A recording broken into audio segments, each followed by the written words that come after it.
और वीडियो मैं additional DG साहब को देकर आया हूं और उनसे आग्रह करके आया हूं कि इसकी जांच की जाए।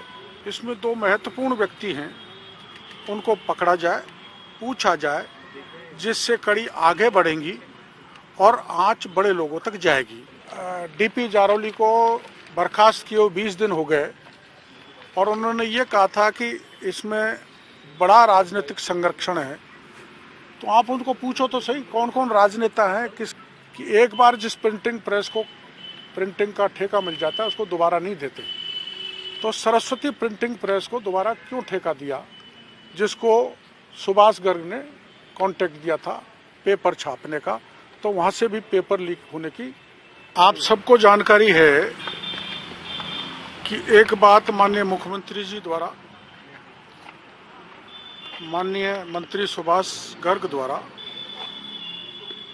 और विधानसभा में एकाध विधायक द्वारा ये उठाई गई कि डॉक्टर किरोड़ी लाल के पास ये सूचनाएं कहां से आ रही हैं।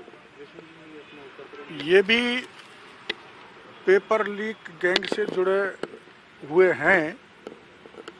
तो मैं आज एडिशनल डीजी साहब को ये कहने आया था कि जब राज्य का मुखिया ये कह रहा है कि मेरे से पूछताछ की जानी चाहिए, तो आपको कुछ पूछना है तो मेरे से पूछें। तो उन्होंने इनकार कर दिया, आपके बारे में किसी प्रकार का कोई संदेह नहीं है, हम आपसे कोई पूछताछ नहीं करना चाहते। उसके साथ मैं पेन ड्राइव देकर आया हूँ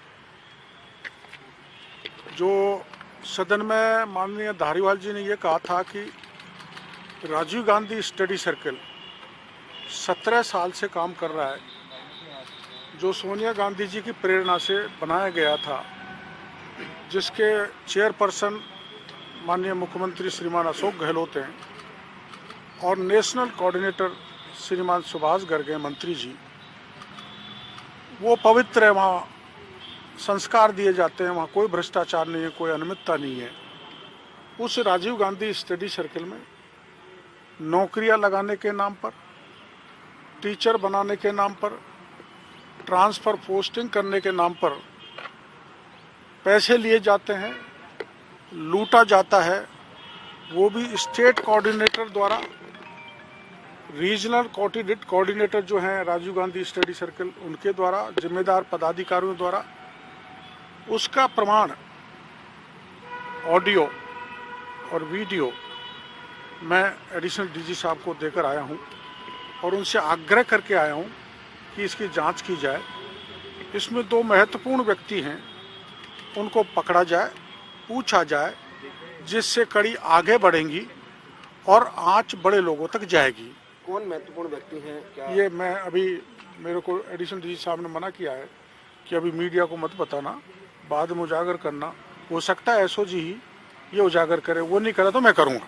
अच्छा, इसके अलावा जैसे आप आरोप लगाते रहे हो कि जो एसओजी है वो बड़े लोगों तक, यानी जो राजनीतिज्ञ हैं वहाँ तक, वो मैं कह के आया हूँ। मैंने एडिशनल डीजी साहब को कहा है कि डीपी जारौली को बर्खास्त किए 20 दिन हो गए और उन्होंने ये कहा था कि इसमें बड़ा राजनीतिक संरक्षण है।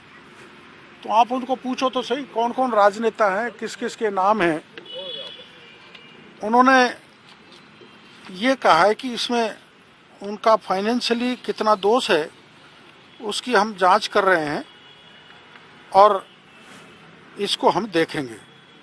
कोई ठोस आश्वासन तो नहीं दिया, लेकिन एक बात मैं उनको और बता के आया हूँ जो इसमें है कि प्रदीप पारासर और रामकृपाल मीणा को गिरफ्तार किया गया है। इसमें 5 लोग प्राइवेट हैं, जिनके आदेश न तो कलेक्टर अंतर सिंह नेहरा ने किए, न प्रदीप पारासर ने डिस्ट्रिक्ट कोऑर्डिनेटर के नाते किए, लेकिन अपने निजी व्यक्ति 3 प्रदीप पारासर के और 2 अपने रामकृपाल मीणा के पेपर वितरण करने के लिए लगाए, जिनको एक सेट में अलग से पेपर दिए गए, वो सब पेपर लीक किए गए। ये जानकारी मैं इनको देके आया हूँ और आप उन 5 व्यक्तियों से पूछताछ करें, ये मैं डीजी साहब को कह के आया हूँ। और एक अंतर सिंह नेहरा से भी पूछताछ की जाए, जो उस समय कलेक्टर थे जयपुर के। काफ़ी दिनों तक वो सीएमओ में रहे और उनकी मेहरबानी से प्रदीप पारासर केवल मात्र एक, सब जगह एडीएम लगे हैं, उनको डिस्ट्रिक्ट कोऑर्डिनेटर जयपुर लगाया गया था। तो इसमें अंतर सिंह नेहरा की भी कुछ मिली भगत सी लगती है, उनको पूछा जाए। ये बात कहने के अलावा मैं कुछ और मामले हिंडौन सिटी में जो गड़बड़ हुआ है वो देख आया हूँ, बालघाट थाने में गड़बड़ हुआ वो देख आया हूँ, और ये जो प्रिंटिंग प्रेस है, ऐसा नियम बताया जाता है कि एक बार जिस प्रिंटिंग प्रेस को प्रिंटिंग का ठेका मिल जाता है उसको दोबारा नहीं देते। तो सरस द्वारा क्यों ठेका दिया, जिसको सुभाष गर्ग ने कॉन्ट्रैक्ट दिया था पेपर छापने का, तो वहाँ से भी पेपर लीक होने की भावना है। और 3-4 बार महत्वपूर्ण लोगों से प्रिंटिंग प्रेस का मालिक जयपुर में मिला है, तो उसकी लोकेशन ली जाए, किस किस से मिला है, और उससे भी पूछताछ की जाए। ऐसे पॉइंट्स को लेके मैं उनको जानकारी दे के आया हूँ।